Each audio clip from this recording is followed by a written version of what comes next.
জ্যোতিষশাস্ত্রে 12টি রাশি, 9টি গ্রহ এবং 27টি নক্ষত্র এর ওপর বেস করেই মানব জীবনের বিভিন্ন ক্যালকুলেশন আমরা করে থাকি।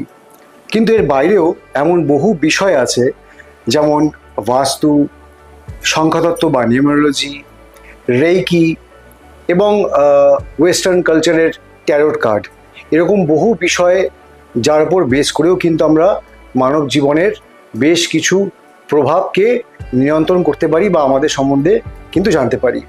তা এমনই সব বিষয় নিয়ে আজকে আমরা আলোচনা করব। আজকে আমাদের মধ্যে উপস্থিত আছেন শ্রীমতী মধুমিতা ভট্টাচার্য।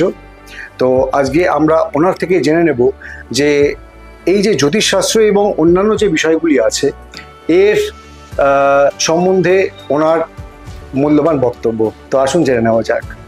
নমস্কার।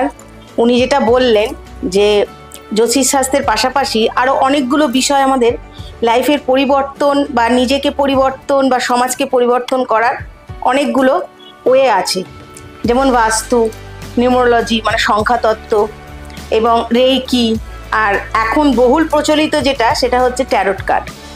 তো আজকে আমি এখানে সেই সব কথাই বলবো আপনাদের সাথে, এবং ধন্যবাদ অসংখ্য যে স্যার আমাকে এই সুযোগটা দিয়েছে। নমস্কার।